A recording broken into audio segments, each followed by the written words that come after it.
Next Somashekar, Karnataka ಚಾಲಕರ ಪರಿಷತ್. ಮಾನ್ಯ ಮುಖ್ಯಮಂತ್ರಿಗಳು ಸಿದ್ದರಾಮಯ್ಯ ಅವರಿಗೆ ಇದು ಮೂರನೇ ಬಜೆಟ್ ಅಂತ ನಾನು ಅನ್ಕೊಂತೀನಿ ಸರ್ಕಾರ ಬಂದ ಮೇಲೆ.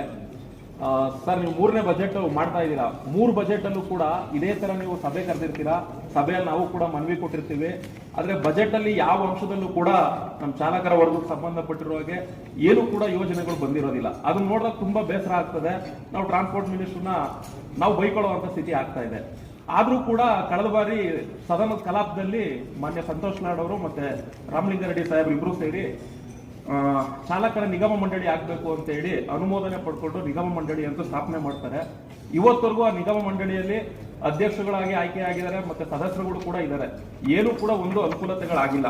ಹಂಗಾಗಿ ಈ ಬಾರಿ ಬಜೆಟ್ ಅಲ್ಲಿ ನಮ್ಮ ನಿಗಮ ಮಂಡಳಿಗೆ 500 ಕೋಟಿ ರೂಪಾಯಿ ಅನುದಾನ ನೀಡಬೇಕು ಅಂತ ಹೇಳಿ ಕೇಳ್ಕೊಂತೀವಿ. ಮತ್ತೆ ಎರಡನೇದು, ಸ್ಥಾಪಿತ ಆಗಿರೋ ನಿಗಮ ಮಂಡಳಿಯಲ್ಲಿ ಸಬ್ಸಿಡಿ ಮೂಲಕ ವಾಣಿಜ್ಯ ಬಳಕೆಗಳು. ಸರ್, ಆಟೋ BBMP ಸಬ್ಸಿಡಿಯಲ್ಲಿ ಕೊಡ್ತಾರೆ, ಎಲ್ಲ ಗೋಲ್ಮಾಲ್. ಇವತ್ತವರೆಗೂ ಕೂಡ ನಿಯತ್ತಾಗಿ ಪ್ರಾಮಾಣಿಕವಾಗಿ ಸಿಗ್ಬೇಕಾಗಿರುವಂತ ಆಟೋ ಚಾಲಕರಿಗೆ ಸಿಗ್ತಾ ಇಲ್ಲ. ಎಲ್ಲ ಡೀಲರ್ಗಳು ಹೋಗೋದು, ಅಲ್ಲಿ BBMP ಮಾತಾಡ್ಕೊಳ್ಳೋದು, ಅವ್ರವ್ರುಗಳೇ ಅಡ್ಜಸ್ಟ್ಮೆಂಟ್ಗಳಲ್ಲಿ ಆಟೋಗಳನ್ನ ತಗೊಂಡು ಸಬ್ಸಿಡಿ ಸಿಗ್ಬೇಕಾಗಿರೋರಿಗೆ ಸಿಗುವಂತ ಕೆಲಸ ಆಗ್ತಿಲ್ಲ. ಹಂಗಾಗಿ ಈ ಒಂದು ನಿಗಮ ಮಂಡಳಿ ಏನ್ ಸ್ಥಾಪನೆ ಆಗಿದೆ ಕೊಟ್ಟಿದೀವಿ ಸರ್. ಈ ನಿಗಮ ಮಂಡಳಿಯಲ್ಲೇನೆ ನೆಕ್ಸ್ಟ್ ಕೊಡುವಂತ ಕೆಲಸ ಆಗ್ಬೇಕು ಸರ್. ಒಂದೇ ನಿಮಿಷ ಸರ್. ಮತ್ತೆ ಮೂರನೇದು, ಶ್ರಮಿಕ ವರ್ಗದವ್ರಿಗೆ ವಸತಿ ಯೋಜನೆ ಅಂತೂ ಕೂಡ ಈ ನಿಗಮ ಮಂಡಳಿಯಿಂದನೇ ಆಗೋ ತರ ಮಾಡ್ಕೊಟ್ಬಿಡಿ. ಮತ್ತೆ 60 ವರ್ಷ ಮೇಲ್ಪಟ್ಟಿರುವಂತ ಚಾಲಕರು ಯಾರಿದ್ದಾರೆ ಹಿರಿಯರಿಗೆ ಅವ್ರಿಗೆ ಪಿಂಚಣಿ ವ್ಯವಸ್ಥೆ ಮಾಡ್ಕೊಟ್ರೆ ತುಂಬಾ ಹೆಲ್ಪ್ ಆಗುತ್ತೆ. ಹಾಗೆ ಈಗ ಆಲ್ರೆಡಿ ಕಾರ್ಮಿಕ ಇಲಾಖೆಯಿಂದ ಅಸಂಘಟಿತ ವರ್ಗಕ್ಕೆ ಹಲವಾರು ಯೋಜನೆಗಳು ಕೊಟ್ಟಿದ್ದೀರಾ. ಇದು 3 ಪಟ್ಟು ಹೆಚ್ಚಳ ಆಗೋ ತರ ಮಾಡಿ ಇದನ್ನು ಕೂಡ ನಿಗಮ ಮಂಡಳಿಗೆ ಬರುವಂತ ರೀತಿಯಲ್ಲಿ ಮಾಡ್ಕೊಟ್ಬಿಡಿ.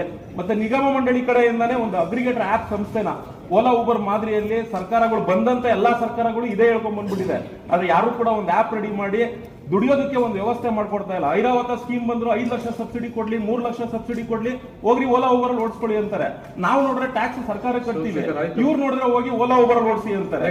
ಹಂಗಾಗಿ ಚಾಲಕರ ದಿನಾಚರಣೆ ಸರ್ಕಾರ ವತಿಯಿಂದನೇ ಘೋಷಣೆ ಮಾಡಿ, ಸರ್ಕಾರ ವತಿಯಿಂದನೇ ಚಾಲಕರ ದಿನಾಚರಣೆಗೆ ಒಂದು ಗೌರವ ಸಲ್ಲಿಸಬೇಕು ಅಂತ ಹೇಳಿ ನಾವು ವಿನಂತಿ ಮಾಡಿ ಕೇಳ್ಕೊಂತೀವಿ. ಮಾನ್ಯ ರಾಮಲಿಂಗಾರೆಡ್ಡಿ ಅವರು ಈ ಬೈಕ್ ಟ್ಯಾಕ್ಸಿ ವಿಚಾರವಾಗಿ ಏನಾದ್ರೂ ಹೇಳ್ಬೇಕು. ಮಾತಾಡಿಲ್ಲ ಸರ್. ಕೋರ್ಟ್ಗೆ ಹೋಗ್ತೀರಾ ಅಥವಾ ಅವ್ರಿಗೆ ಏನಾದ್ರು ಗೈಡ್ಲೈನ್ಸ್ ಕೊಡ್ತೀರಾ ಅಂತ ದಯವಿಟ್ಟು ಹೇಳ್ಬೇಕು.